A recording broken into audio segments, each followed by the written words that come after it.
My name is Olivia. I'm a 30-year-old woman who loves numbers and planning. I have a good job and a stable life. People always said I was good with numbers.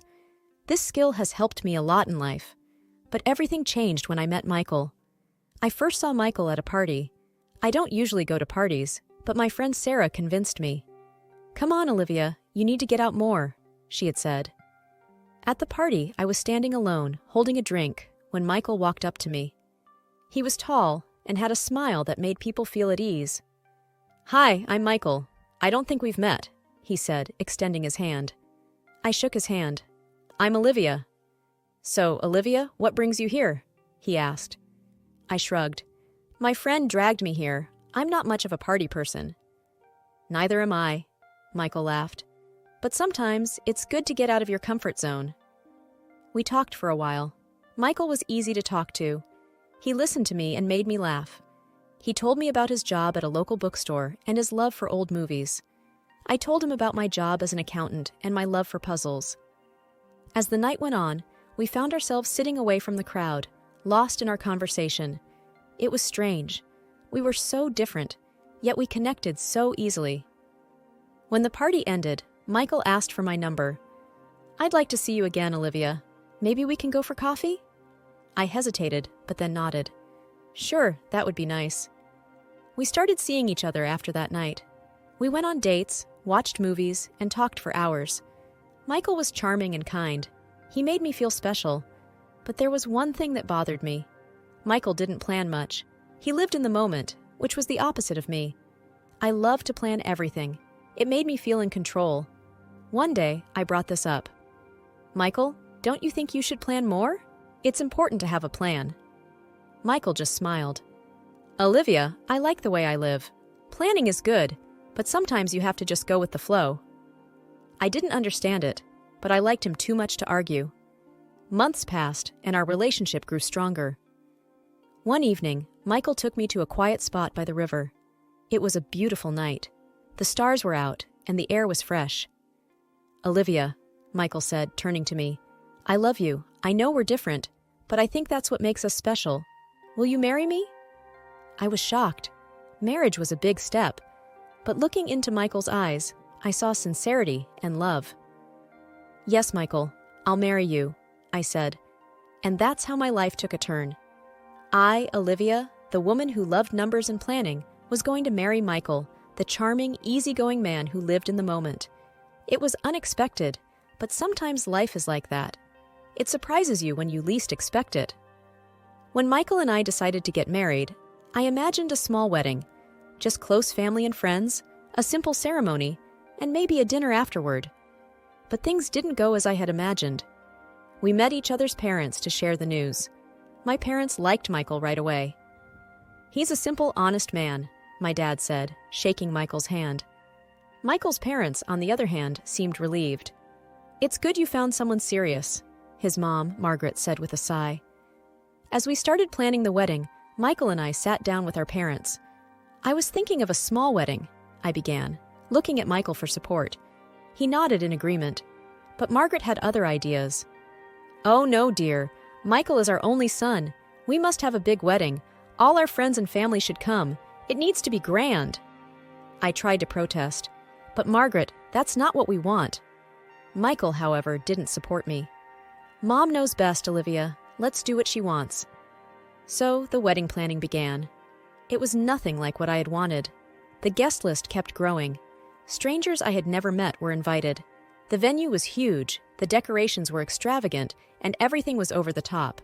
One day, while tasting cakes, I tried to talk to Michael. "This is too much, Michael. This isn't what we wanted." But Michael just shrugged. "It's just one day, Olivia. Let's make everyone happy." The wedding day arrived. I stood in a dressing room, wearing a dress that was too big and too fancy. Sarah was there, trying to cheer me up. "You look beautiful, Olivia." I forced a smile. "Thanks, Sarah. I just wish this was different." As I walked down the aisle, I saw so many faces, most of which I didn't recognize. The ceremony was a blur. I said, "I do," but my heart was heavy. The reception was even worse. Loud music, too many people, and Margaret hovering around, making sure everything was as she wanted. At one point, I stepped outside for some air. Michael found me. "Hey, are you okay?" he asked. I looked at him, feeling a mix of emotions. "This isn't what I wanted, Michael. This isn't us." Michael took my hand. "I know, Olivia, but it's just one day. We have our whole lives ahead of us." I wanted to believe him, but standing there, surrounded by a celebration that felt more like an ordeal, I couldn't help but wonder if I had made a mistake. I loved Michael, but our wedding, something that was supposed to be about us, had turned into something unrecognizable. And that worried me. The days after the wedding were supposed to be happy, but they weren't. Michael and I settled into our new life, but something had changed. And then, Margaret came into the picture in a way I hadn't expected. It was a Tuesday morning. I was getting ready for work when the doorbell rang. I opened the door to find Margaret standing there with a suitcase. "Margaret, what a surprise. Is everything okay?" I asked, confused. "Oh dear, I thought Michael told you. I'm staying with you for a while. My house is being renovated," she said, pushing past me. I was stunned. Michael hadn't mentioned anything. I called him at work. "Michael, why didn't you tell me your mom was staying with us?" "Oh, I forgot. It's just for a few weeks, Olivia. It's not a big deal," he said casually. But it was a big deal. Margaret didn't just stay with us. She took over our lives. She had opinions on everything, what we ate, how we cleaned, and especially how we spent our money. One evening, I came home to find Margaret sitting at the kitchen table with our bills spread out in front of her. "What are you doing, Margaret?" I asked, trying to keep my voice calm. "I'm looking at your expenses. You're spending too much. As a family, we need to save," she said, not looking up. I was shocked. "Margaret, these are our personal finances. It's not your place." Margaret finally looked at me. "As your mother-in-law and an elder, it is my place. I'm just trying to help." I wanted to argue, but I knew it wouldn't help. I walked away, feeling frustrated and invaded. The situation got worse. Margaret criticized everything I did. One Saturday, I was making breakfast when she walked into the kitchen. "You're making pancakes? That's too many carbs. You should make something healthier," she said, frowning. I took a deep breath. "Margaret, I appreciate your concern, but I can make my own decisions about what I eat." She tutted. "I'm just saying, a wife should take care of her health." I felt my anger rising, but before I could say anything, Michael walked in. "What's going on?" he asked. "Your mother is telling me how to cook now," I said, my voice shaking with anger. Michael looked uncomfortable. "Mom, maybe you should let Olivia do her thing." Margaret rolled her eyes. "Fine, but don't blame me if things go wrong." That night, I tried to talk to Michael. "I can't live like this. Your mother is controlling everything." Michael sighed. "She's just trying to help Olivia. She's old and set in her ways." "But this is our home, Michael. We should make our own decisions," I argued. Michael didn't say anything. He just went to bed, leaving me alone with my thoughts. I had reached my limit with Margaret's constant meddling and criticism, especially regarding our finances.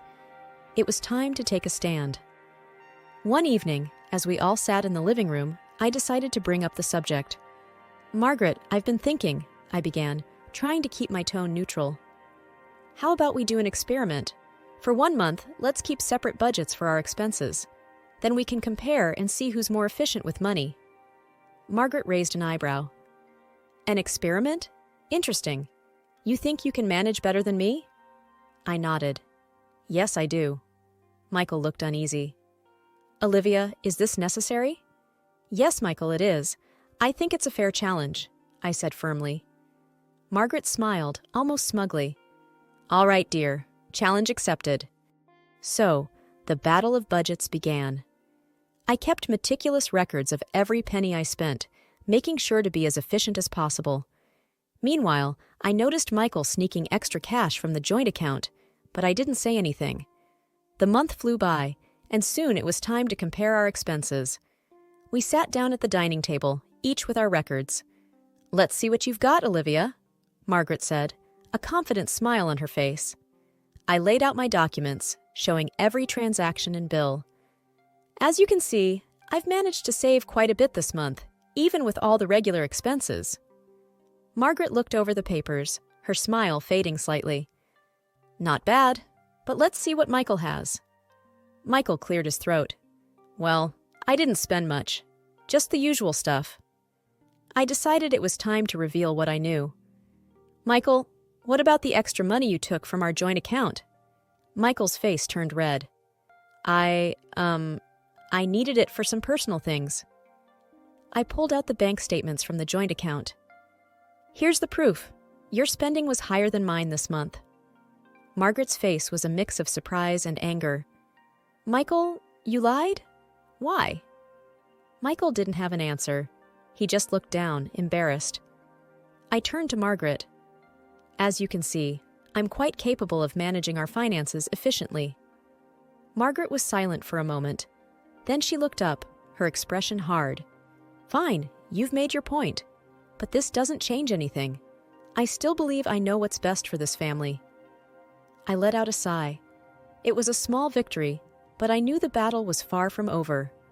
Margaret's control over our lives was still a problem, and Michael's lack of support was even more concerning. But at least I had proven my point. I was good with numbers, and I knew how to manage money. It was a start, but I knew there were more challenges ahead. The air was tense after the budget challenge. Margaret's attitude towards me hadn't improved, and Michael was still avoiding any confrontation. I knew something had to give, and soon it did, but not in the way I expected. It was a Saturday morning, and I was in the kitchen making coffee when Margaret walked in, her expression stern. Olivia, we need to talk, she said, her voice sharp. I turned to face her. Okay, Margaret, what's on your mind? It's about your attitude towards money. You're too controlling, too greedy. It's not healthy, she accused. I was taken aback. Greedy? Margaret, I'm just trying to be responsible with our finances. Margaret shook her head. No, you're hoarding. You don't want to share. You don't understand what it means to be part of a family. I felt my frustration rising. That's not true. I work hard for my money, and I think it's fair to want to manage it wisely. Before I could say more, Michael walked in. What's going on?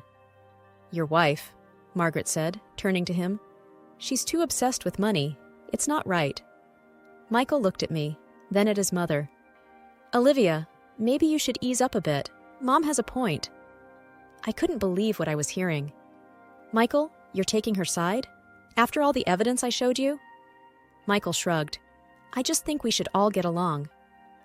That was the last straw. I stormed out of the kitchen and went to our home office. I pulled out the documents I had been keeping, proof of all the money Michael had been giving to Margaret without my knowledge. I gathered everything and went back to the kitchen. Okay, you want to talk about money? Let's talk, I said, my voice steady but firm. I laid out the documents on the table. Bank statements, receipts, everything. Here's proof of all the money Michael has been giving you, Margaret, most of it from my earnings. Margaret's face turned red. That's none of your business. He's my son, and he's helping his mother. I looked at Michael. Did you think I wouldn't find out? Michael looked away. I just wanted to help her. I turned back to Margaret. And what about the wedding? You wanted a grand affair. Who do you think paid for that? It was me, against my wishes. Margaret was silent, her mouth a tight line. I took a deep breath. I've had enough. This is not how a family should be. I work hard for my money, and I won't be accused of being greedy or controlling for wanting to manage it responsibly. Margaret looked at me, her eyes cold. So what are you going to do? I met her gaze. I'm going to think about what's best for me. This can't go on. With that, I left the room. I felt a mix of anger, frustration, and sadness. My marriage was crumbling, and the family I had hoped to be part of was nothing like I had imagined. It was time to make some tough decisions. But for the moment, I just needed some space to think and to breathe. The house felt colder. The walls seemed to echo my thoughts. I spent the next few days mostly in silence, contemplating my next steps. I knew a conversation with Michael was inevitable, and it came sooner than I expected. It was a quiet evening. Michael walked into the living room where I was sitting, a determined look on his face. We need to talk, Olivia, he said. I nodded. Yes, we do. He took a deep breath. I've been thinking, and I've made a decision. I waited, my heart pounding. I want things to go back to how they were. I want to spend my money how I like. I don't want to argue about it anymore, he said. I looked at him, trying to keep my emotions in check. Michael, it's not just about the money. It's about respect, trust, and partnership. We're supposed to be in this together.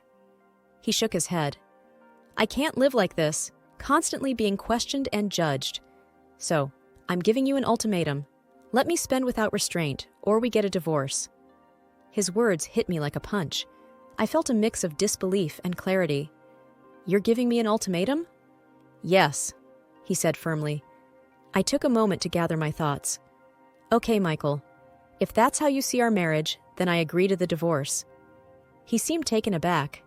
You agree? Just like that? I stood up, feeling a sense of resolve. Yes, just like that. I won't be part of a marriage where my partner doesn't respect me or our future together. I deserve better. For the first time, I saw a flicker of doubt in his eyes. Olivia, are you sure? I nodded. Yes, I'm sure. I want a partner who stands with me, not against me. And clearly, that's not you. Michael didn't say anything more. He just turned and left the room. I sat back down, feeling a strange mix of sadness and relief. The path ahead wouldn't be easy, but for the first time in a long while, I felt like I was taking control of my life. The ultimatum was meant to corner me, but instead, it had set me free. The house felt different after Michael left, quiet, empty, but it was a space I was ready to reclaim. I began by reorganizing, rearranging furniture, and redecorating. It was therapeutic, a way of wiping the slate clean. One evening, while sorting through old photographs, my phone rang. It was Sarah, a dear friend I hadn't seen in months. Olivia, how are you holding up? Sarah's voice was warm, laced with concern. I'm managing, Sarah. Just taking it one day at a time, I replied. I can't believe Michael did that. And his mom? I never trusted her, Sarah added. I let out a soft laugh. You and me both. But it's over now. I'm focusing on what's ahead.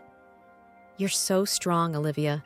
Hey, why don't we catch up soon? It's been too long, Sarah suggested. That sounds perfect. Let's do it. I agreed, feeling a flicker of excitement. We met the next evening at a cozy cafe, a place brimming with memories. Sarah's presence was comforting, a reminder of life beyond my recent troubles. Olivia, I'm so proud of you. You're handling this like a champ, Sarah said as we sipped our coffee. I shrugged modestly. I don't have a choice, Sarah. I refuse to let this break me. You're amazing. Remember, I'm always here if you need anything, she said, squeezing my hand across the table. I smiled genuinely. Thank you, Sarah. That means the world to me. Life gradually regained its rhythm. I reconnected with friends, found solace in quiet evenings with books, and poured myself into my work. I was rediscovering myself, piece by piece. Then one day, out of the blue, my phone rang. It was Michael. Olivia, I want to apologize. Can we talk? His voice was unsteady. I hesitated, but answered, Go ahead, Michael. I was wrong, terribly wrong. Living with my mom, it's impossible. She's never satisfied, and I can't keep up with her demands. I don't have enough money. I need to come back home, Olivia, he pleaded. I took a deep breath, steadying my voice. Michael, I accepted your apology, but it changes nothing. We had our time, and it's over now. I've moved on. Olivia, please, I cut him off. No, Michael. This is my life, and I'm not going back to how things were. Take care of yourself. Hanging up, I felt a surge of empowerment. I had picked up the pieces of my shattered life, and I wasn't about to scatter them again. I was whole, on my own, and that was all I needed. Months had passed since the divorce finalized, and each day felt like a step forward. The journey hadn't been easy, but it was mine, and I cherished every bit of it. My life had taken a turn, but I was in control now, steering it in a direction that felt right. One afternoon, as I sat in my office crunching numbers, my phone buzzed. It was a text from my dad. Hey, Liv, how about dinner tonight? Just the two of us. I smiled and quickly typed a response. Sounds great, Dad. See you tonight. Dinner with my dad was always special. He was the one who taught me to be strong, independent. We met at our favorite diner, a place that felt like home. As we settled into our booth, Dad looked at me with his kind eyes. How are you holding up, kiddo? I'm good, Dad. Really, I am. It's been tough, but I'm finding my way, I answered honestly. He nodded. You're strong, Olivia. Always have been. I'm proud of you. We talked about work, about life, about everything and nothing. It was comforting, familiar. Later that week, I was at the grocery store when I bumped into an old acquaintance, Emily. We had lost touch over the years, but seeing her felt like a pleasant surprise. Olivia, it's been ages. How are you? Emily greeted me with a warm smile. Hey, Emily, I'm doing well, thanks.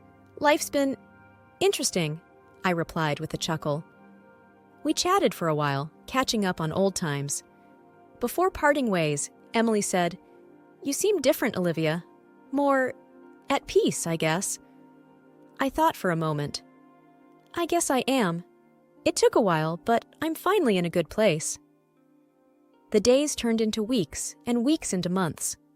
I had reclaimed my life, my space. I indulged in hobbies I had long forgotten, spent time with friends, and found joy in the little things. One evening, as I sat on my porch, sipping tea and watching the sunset, my neighbor, Mrs. Thompson, walked by. She was an elderly lady, always kind and observant. Good evening, Olivia. You seem happy these days, she remarked, leaning on her walking stick. I smiled at her. Good evening, Mrs. Thompson. Yes, I am happy. It took some time, but I'm there. She nodded approvingly. Good for you, dear. Happiness is something we all deserve. As she walked away, I sat there, soaking in the calm of the evening. The journey had been long, filled with ups and downs. But as I looked back, I realized that every step, every stumble had led me here. I had lost a husband and a troublesome mother-in-law, but in return, I gained something far more precious, myself. I was complete, just as I was. A calculator in my head and a heart resilient enough to start anew.